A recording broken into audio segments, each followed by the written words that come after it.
সকাল সকাল ঘুম ভেঙে যায় সাব্বিরের। কিছুটা বিরক্ত নিয়ে ঘুম থেকে উঠে বসে, চারিদিকে তাকাতে থাকে। শহরের ফুটপাতে প্রায় মানুষের আনাগোনা শুরু হয়ে গিয়েছে। সাব্বির ফুটপাত থেকে নিজের চাদর, বালিশ আর কম্বল গুছিয়ে একটা দেওয়ালের ওপরে রেখে দিয়ে রাস্তার পাশে টিউবওয়েলের পানি দিয়ে ফ্রেশ হয়ে নিয়ে চলে আসে একটা ছোট হোটেলে। হোটেল বলে ভুল হবে, একটা ধাবা, কিন্তু গরিবের হোটেল। সাব্বির একটা পরোটা আর ডিম অমলেট নিয়ে খাওয়া শেষ করে হাঁটতে থাকে ঢাকার ব্যস্ত নগরীতে। ও হ্যাঁ, আপনাদের পরিচয়টা দিই। গল্পের নায়ক সাব্বির মাহমুদ।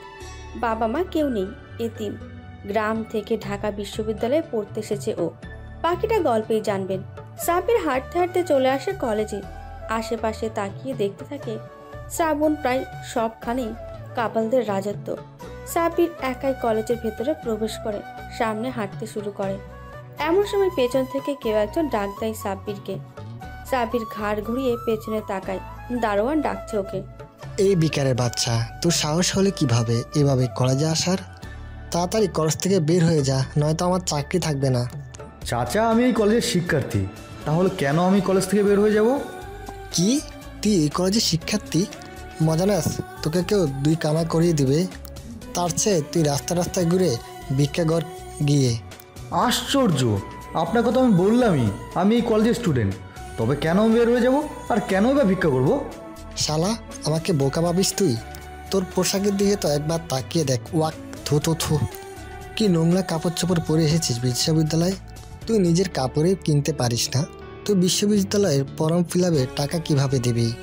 ওটা আমার এতিমখানার শিক্ষক এসে দিয়ে যাবে। কি, তুই এতিম? শালা, তোর শরীর থেকে এমন গন্ধ আসছে কেন বলতো? তুই কলকাতার কোনো ফুটপাতে ঘুমিয়েছিলি কালকে? হ্যাঁ, গতকাল এসেছি ঢাকায়, কিন্তু কেউ বাসা ভাড়ি দেয়নি বলে ফুটপাতে থাকতে হয়েছে আমাকে। আপনার চেনা জানা কোনো মেস আছে কম টাকায়, যেখানে আমি থাকতে পারবো? দূর হ শালা ফকিরের বাচ্চা, তুই কাল রাতে ফুটপাতে ঘুমাসনি, ঘুমিয়েছিলি অন্যের প্রস্রাবের উপরে। সাব্বির কোনো কথা না বলে দারোয়ানের সামনে থেকে চলে আসে। ক্যাম্পাসের ঠিক মাঝখানে আসতেই কেউ আবারও শ্রাবণকে ডাক দেয়, তবে এবার মেয়েলি কণ্ঠে। কেউ একজন সাব্বিরকে ডাক দেয়। আই খ্যাত। কাকে বলছেন আপু? তোকেই বলছি, তোর মতো এই বিশ্রী পোশাকে এই কলেজে আর কেউ নেই রে। আপু, আমার নাম খ্যাত নয়, আমার নাম সাব্বির। বাহ বাহ, খ্যাতের আবার নাম আছে নাকি? সাব্বির? আপু, কিছু কি বললেন? আমার আবার আজকে প্রথম ক্লাস, এখনও ক্লাস খুঁজে পাইনি। পাবি কি করে, তুই যে খ্যাত। আচ্ছা শোন, তোকে একটা কাজ করতে হবে। সরি আপু, আমি তো কলেজে কোনো কাজ করতে আসিনি, আমি এসেছি পড়াশোনা করতে। তো কি হয়েছে বাবু, এই নে ওয়াটার বেলুন, এটা নিয়ে সোজা কলেজের গেটের কাছে যাবি। আর যখনই একটা মোটরসাইকেল নিয়ে বয়স্ক লোক কলেজের ভেতর ঢুকতে নিবে, অমনি তার গায়ে এই ওয়াটার বেলুনটা ছুঁড়ে মারবি। কিন্তু সেই বয়স্ক লোকটি কে ম্যাডাম? তোকে এত জানতে হবে না, তোকে যেটা বলেছি সেটাই কর, নয়তো আমি এমন কিছু করব যে আজই কলেজ থেকে বের করে দেবে তোকে সবাই মিলে। আপু, আমি গ্রাম থেকে এসেছি, প্লিজ আমার সাথে এমন করবেন না। নীলার আগে ঠাস ঠাস করে সাব্বিরকে থাপ্পড় মারে, তারপর রাগী গলায়, কুত্তা সালা, তোর সাহস কি করে হলো আমার শরীরে হাত দেওয়ার? তোকে লাস্ট বার বললাম, হয় আমার কথা শুনবি, নয়তো কলেজ থেকে চিরজীবনের জন্য চলে যাবি। আপু, আমি কোনোটাই করব না, আসছি আমি। সাব্বির কথাটা বলে ক্লাসের দিকে যেতে নেবে, অমনি কয়েকটা বডি বিল্ডার ছেলে সাব্বিরকে পাজা কোলে করে তুলে নিয়ে আসে নীলার সামনে। নীলা আম গাছের নিচে পায়ের উপর পা তুলে হাসছে। লোকগুলো সাব্বিরকে ধপাস করে ফেলে দেয় মাটিতে। সাব্বির ব্যথায় চিৎকার করে ওঠে, কিন্তু সাব্বিরের বেদনা নীলাদের মনে আনন্দের সৃষ্টি করে। কিরে খ্যাত, যা যা, দেখি না তুই কেমনে আমার কথা না শুনে ক্লাসে যাস। আপু, আপনি সেই তখন থেকে আমাকে খ্যাত বলে ডাকছেন কেন? আমি কি আপনার গায়ে পড়ে কথা বলছি? নিজেই তো গায়ে পড়ে কথা বলতে এসেছেন, আবার ঝগড়াও করছেন। আমি কিন্তু সত্যি সত্যি অধ্যাপক স্যারের কাছে বিচার দেবো আপনার নামে। আরে আরে বাচ্চা, তুই কি জানিস আমার বাবা এই এলাকায় চেয়ারম্যান? আমার বাবার ভয় অধ্যাপকও ইস্যু করে ফেলে। এখন শোন, তোকে যা বলছি কর, নয়তো। সরি, আমি পারবো না। আর আপনি যেটা করতে বলেছেন সবার সামনে, ওটা করলে হয়তো সেই ব্যক্তি প্রচুর লজ্জা পাবে, যেটা আমি চাই না। উফ আসিক, একে কিছু বল। সালা সেই থেকে তখন থেকে আমার কানের মাথা খেয়ে ফেলছে।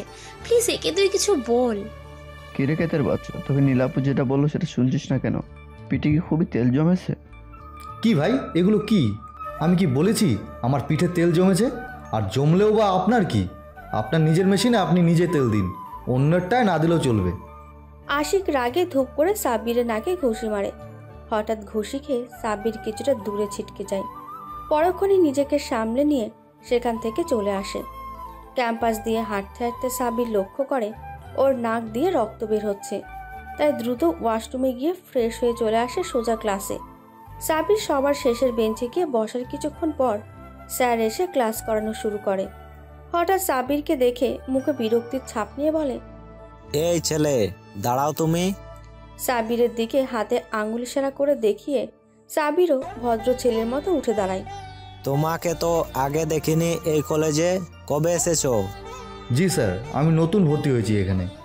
তা না হয় বুঝলাম, কিন্তু কথা হলো এই কলেজে যে এভাবে এসেছো। বলি তোমাকে গেটে কে প্রবেশ করতে দিয়েছে? দারোয়ান ছিল না গেটে? স্যার ছিল, কিন্তু কেন স্যার? এই কলেজের মান ইজ্জত শেষ করার জন্য কি তুমি এমন খেদদের মতো গেট আপে কলেজে এসেছো? সরি। হোয়াট? কিসের সরি? তুমি এক্ষুনি বলো তোমাকে কে ভর্তি করিয়েছে এই কলেজে, আর তোমার রেজাল্টই বা কি? জি স্যার, আমি মদনমোহন কলেজ থেকে এইচএসসিতে পুরো দেশের সকল বোর্ডের মধ্যে মেধা তালিকায় প্রথম হয়েছি। আর আমাকে এই কলেজের প্রিন্সিপাল স্বয়ং নিজে আমাকে ভর্তি করিয়েছে এই কলেজে। ও, কিন্তু তোমার এমন পোশাক কেন? স্যার আমি এতিম, বাবা মা নেই আমার, তাই আর কি এমনভাবেই চলতে হয়। এই তোমরা সহ আমি তো মোটামুটি বড় লোক। তোমরা সবাই আগামীকাল এই ছেলেটার জন্য তোমাদের পুরাতন কাপড়গুলো না ফেলে দিয়ে একে দান করে দিও। স্যারের কথা শুনে পুরো ক্লাস হো হো করে হেসে ওঠে খুব জোরে। সাব্বির কিছুটা অপমানিত বোধ করলেও সেটা প্রকাশ না করে স্যারের উদ্দেশ্যে বলে ওঠে, জি স্যার, আর আপনাদের যাদের মেধার অভাব আছে, বাবারা অন্যের দেখে পাশ করার অভিজ্ঞতা আছে, তারা সবাই আমার কাছে আসবেন, বিনা পয়সায় পড়াবো। আপনাদের সাথে থেকে দেখতে চাইলে তাও দেখাবো, তাহলেই হিসাব বরাবর হয়ে যাবে। আর স্যার আমরা আপনার রেজাল্ট দেখতে চাই। বেয়াদব, তুমি আমার শিক্ষক নাকি আমি তোমার, যে আমার রেজাল্ট দেখতে চাও তুমি? সাব্বির কিছু বলতে যাবে তার আগে নীলাসহ ওর কয়েকটা বান্ধবী স্যারের অনুমতি না নিয়ে প্রবেশ করে। স্যার কিছুটা ভয় পেয়ে জিজ্ঞেস করে, মা নীলা, তুমি হঠাৎ আমার ক্লাসে এসেছো যে? এই বেটা চুপ কর তো। কেন এসেছি সেটার কৈফিয়ত তোকে দিতে হবে নাকি? এখন চুপচাপ আমি যেটা বলি সেটা শোন। তুই যাকে দাঁড় করিয়ে রেখেছিস, মানে ওই খ্যাতটাকে, আমি ওকে নিয়ে যেতে চাই। হ্যাঁ মামনি, নিয়ে যাও। এসব ক্ষেত পোলাপান যে কই থেকে আসে একদমই বুঝি না আমি। এই খ্যাত, চলে আয় আমার সাথে, তোর সাথে জরুরি কথা আছে। সরি আপু, আমি যেতে পারবো না, আমার ক্লাস আছে, আপনি আসতে পারেন। কুত্তার বাচ্চা, তোর তো সাহস কম না? আমার কথার ওপর কথা বলিস? জানিস তোকে আমি কি কি করতে পারি? সে আপনি যাই করেন, আমি ক্লাস থেকে কোথাও যাচ্ছি না মানে যাচ্ছি না। বুঝেছি, এভাবে হবে না, আবির আশিকদের ডাকতে হবে। ওয়েট কর। নীলা কথা বলতে দেরি, আবির আর আশিক নীলার সামনে আসতে দেরি করেনি। এই আবির আর আশিক, কুত্তার বাচ্চা খ্যাতটাকে তুলে নিয়ে আয় তো শালা। আমার কথা শোনেনি, আজ শালাকে এমন শিক্ষা দেব যে আর কোনো দিনও আমার সামনে এসে একটু টু শব্দ করতে পারবে না। আপু আপনি কিন্তু আমাকে বারবার গালি দিচ্ছেন, আমি এক্ষুনি অধ্যাপক স্যারকে বলে দেবো আপনি একটা ফালতু মেয়ে। সাব্বির কথাটা বলে দরজা দিয়ে বের হতে যাবে, অমনি আশিক আর আবির সাব্বিরকে পাজাকোল করে তুলে নিয়ে চলে আসে একটা রেস্টুরেন্টে। সাব্বিরকে ঘিরে ধরে 10 জন বসে আছে। শোন সবাই, আজকে আমাদের সবাইকে ট্রিট দেবে সাব্বির। না আপু, আমার কাছে টাকা নেই, আমি খাওয়াতে পারবো না। আরে তোর শাস্তি এরাই। আজ আমরা যা খাবো তার বিল তোকেই দিতে হবে, এমনকি সম্পূর্ণটাই তুই দিবি, বুঝতে পেরেছিস? নীলা আপু, আমি কি অর্ডার করব ওয়েটারকে? আরে শুধু তুই কেন, তোরা সবাই অর্ডার দে, কে কি খাবি। নীলার কথা মতো সবাই নিজের পছন্দ অনুযায়ী খাবার অর্ডার করে পুরো টেবিল ভরিয়ে ফেলে। সাব্বির কিছুক্ষণ খাবারগুলোর দিকে তাকিয়ে চুপ করে বসে থাকে। নীলা সহ বাকি সবাই রাক্ষসের মতো খেয়ে ওয়েটারকে সাব্বিরকে দেখিয়ে দিয়ে চলে যায়। সাব্বির বুঝতে পারে ওকেই বিল দিতে হবে, কিন্তু ওর কাছে তো টাকা নেই, দেবে কি করে? টেনশনে টেবিলে বসে থাকে। এদিকে ওয়েটার ছেলেটা সাব্বিরের সামনে চেয়ারে বসে। তারপর কি ভাই, মন খারাপ করেন? সাব্বির মাথা তুলে ওয়েটারের দিকে তাকিয়ে থাকে ছলছল চোখে। ওয়েটার সাব্বিরের কাঁধে হাত রেখে বলে, আমি বুঝেছি আপনি ইচ্ছে করেই ওদের খাওয়াননি, ওরা আপনাকে মুরগি বানিয়ে এখানে এনেছে। তুমি বুঝলে কি করে? এটা কোনো কথা হলো ভাই? আমিও না ওদের ফ্রি ফাঁদে পা দিয়েছিলাম। ওরা সেই দিনই প্রায় 20,000 টাকার খাবার খেয়েছিল, সাথে আরও তো পার্সেল নিয়েছিল। তো আমিও তখন গ্রাম থেকে এসেছি, টাকা ছিল না। বুঝতে পেরে হোটেল মালিক আমাকে একটা কাজ সই করিয়ে নেয় আর বলে আমি আজ থেকে এই হোটেলের নাম মাত্র পারিশ্রমিক এ সারা জীবন কাজ করব। যদি চলে যেতে চাই তবে আমাকে 10 লাখ টাকা দিতে হবে। অত টাকা আমার বাবার জীবনেও রোজগার করিনি, আর তাদের বলিওনি আমি।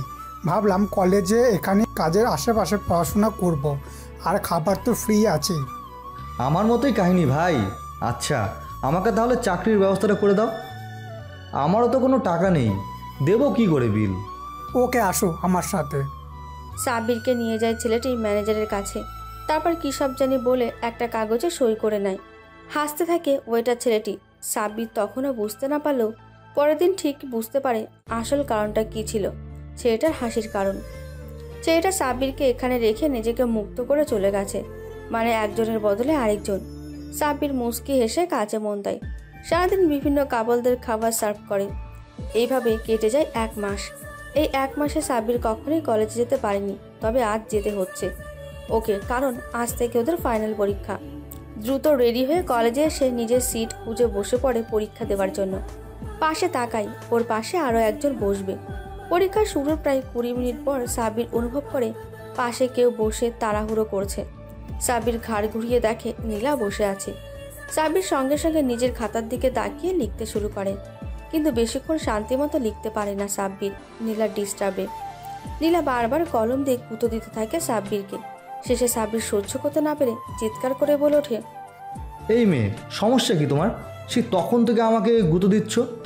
সাব্বিরের হঠাৎ গর্জে ওঠা দেখে সবাই লেখা বাদ দিয়ে নীলা আর সাব্বিরের দিকে তাকিয়ে থাকে। এমন সময় স্যার এসে সাব্বিরকে জিজ্ঞেস করে, এই ছেলে, পরীক্ষার হলে এমন চিৎকার করছো কেন? তুমি কি এখনো ছোট আছো? স্যার, আমি যথেষ্ট বড়, কিন্তু আমার পাশের এই মেয়েটি আমাকে বারবার ডিস্টার্ব করছিল, আমাকে খেতে পর্যন্ত দিচ্ছে না। হা হা হা, এই ছেলে, তুমি কি জানো কাকে কি বলছো? এই মেয়ে মানে নীলা, কলেজের ফার্স্ট গার্ল, বুঝলে? আর ও তোমাকে গুঁতবে, বিষয়টা হাস্যকর। সাব্বির মুচকে এসে সিট থেকে উঠে সাব্বিরের টি শার্ট স্যার এর সামনে মেলে ধরে, যেখানে নীলার গুঁতোতে কলমের কালি লেগেছিল। এগুলো কি তবে স্যার? আর ফার্স্ট গার্ল বলে তো এই নয়, উনি বিশ্ব পণ্ডিত। স্যার সাব্বিরের কড়া কথায় কিছুটা ভয় পেয়ে নীলাকে চমক দিয়ে বলে ওঠে, নীলা, আমি ভাবতাম তুমি ভালো, কিন্তু দেখো, এই ছেলেটা তোমার করা দুষ্টুমির প্রমাণ দিয়েছে। তোমাকে শাস্তি স্বরূপ গোমার খাতা থেকে 30 মার্ক কাটা হবে। কিন্তু স্যার, কোনো কিন্তু নয়। নেক্সট টাইম আবার পরীক্ষা দিতে চেষ্টা করো। মনে তো হয় না পাস করবে।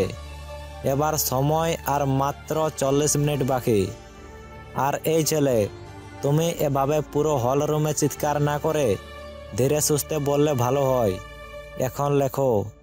সাব্বির আবারও লিখতে শুরু করে। প্রায় 20 মিনিট পর সাব্বিরের লেখা শেষ হলে পাশে তাকিয়ে চমকে ওঠে নীলা কাঁদছে। কেন যেন সাব্বিরের মায়া লাগে নীলার ওপর, তাই নিজের ইচ্ছার বিরুদ্ধে নিজের খাতাটা নীলার দিকে এগিয়ে দেয়। নীলা কান্না থামিয়ে সরু চোখে সাব্বিরের দিকে একবার তাকিয়ে দ্রুত লিখতে শুরু করে। সাব্বির চুপচাপ বসে থাকে। প্রায় 15 মিনিট পর নীলার দিকে তাকিয়ে চমকে ওঠে সাব্বির। নীলার লেখা শেষ, মুখে তৃপ্তির হাসি। সাব্বিরকে তাকাতে দেখে নীলা বলে ওঠে, থ্যাংক ইউ। ওয়েলকাম। সাব্বির আর কোনো দিকে না তাকিয়ে খাতা জমা দিয়ে চলে আসে দ্রুত রেস্টুরেন্টে।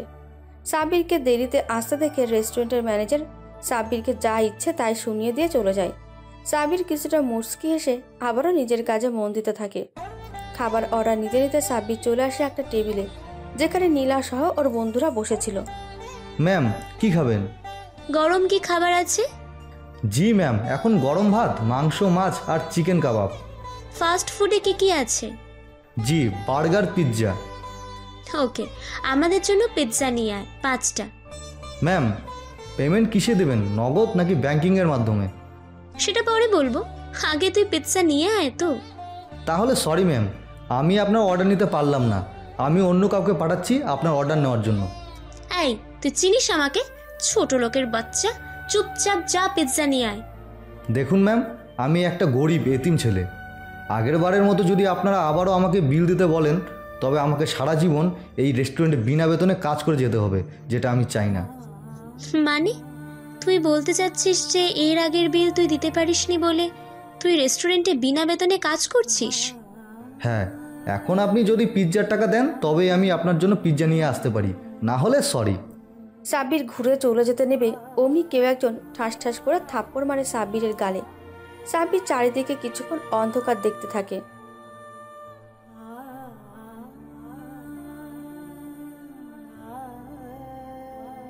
স্যার, আমি তো শুধু ওনাদের কাছে বিল চেয়েছি, কারণ ওনারা খেয়ে আমাকে বিল দিতে বলতে পারে।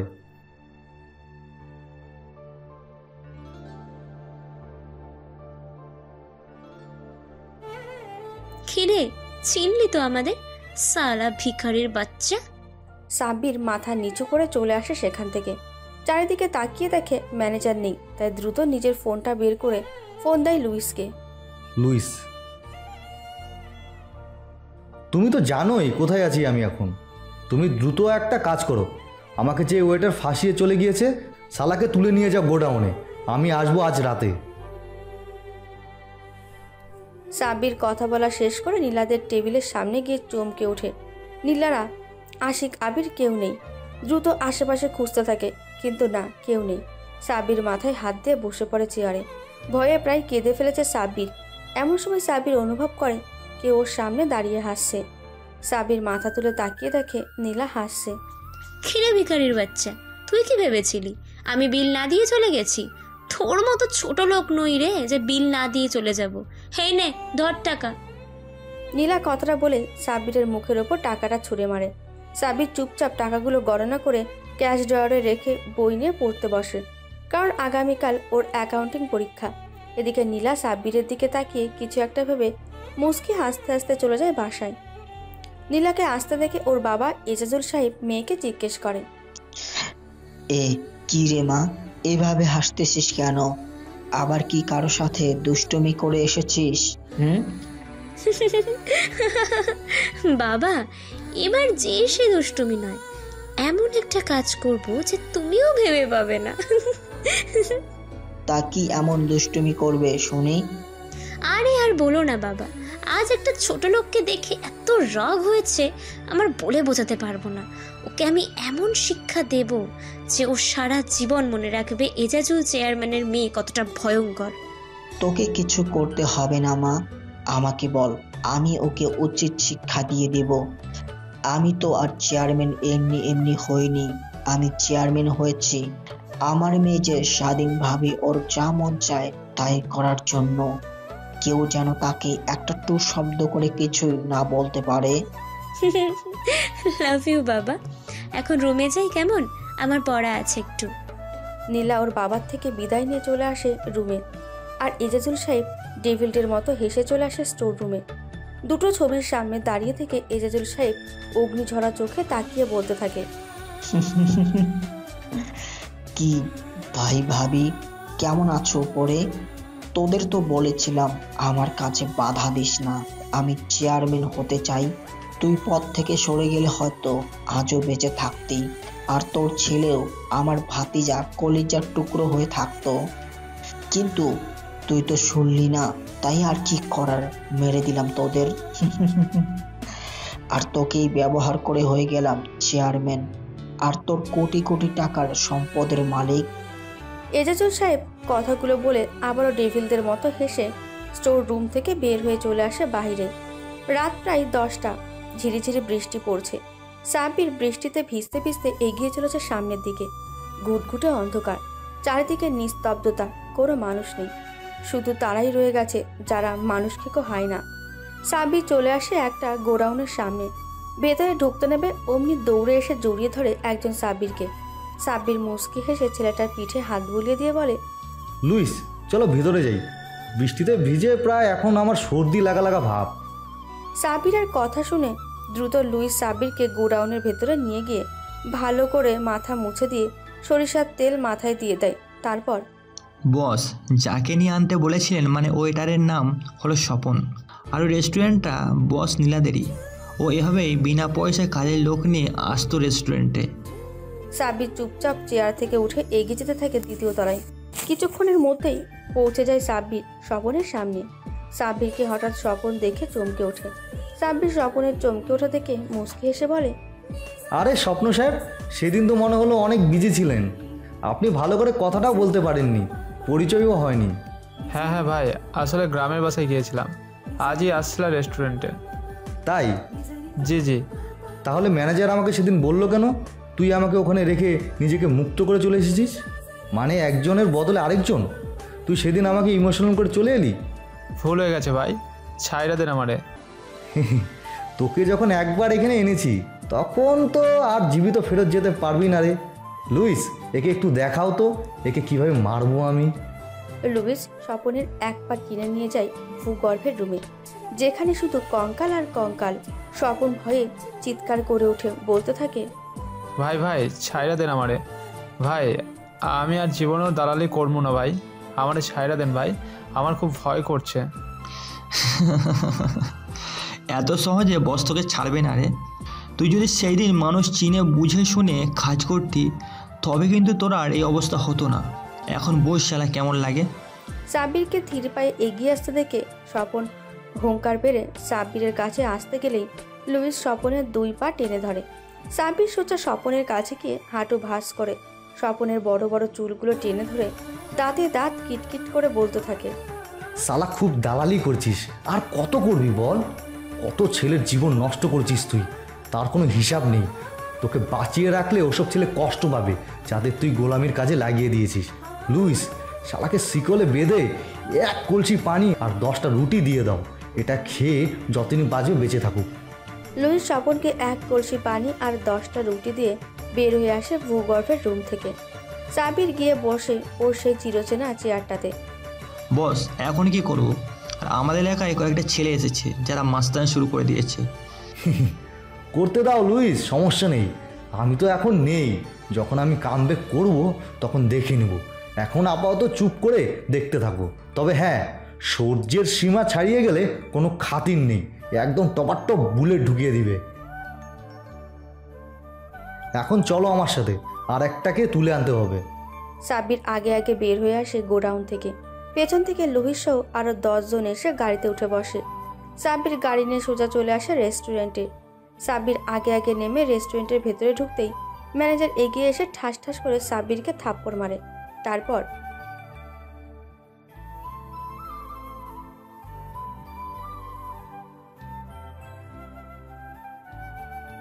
তুই আমাকে মারলি ঠিক আছে, কিন্তু তুই আমার মরা বাপকে এখানে নিয়ে এলি কেন?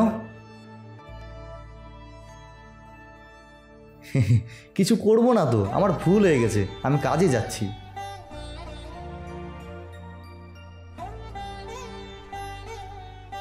সাব্বির কিছু না বলে ম্যানেজারকে উপেক্ষা করে কিচেনে চলে এসে একটা প্লেটে ভাত তরকারি মাংস নিয়ে খেতে বসে। ম্যানেজার সাব্বিরের আচরণ দেখে তেলে বেগুনে জ্বলে ওঠে। এগিয়ে আসতে নেবে সাব্বিরের দিকে, কিন্তু কোনো কিছুর জন্য এগিয়ে আসতে পারছিল না। ম্যানেজার দেখে পেছনে ঘুরে তাকিয়ে চমকে ওঠে। তারপর কাপা কাপা গলায় বলতে থাকে,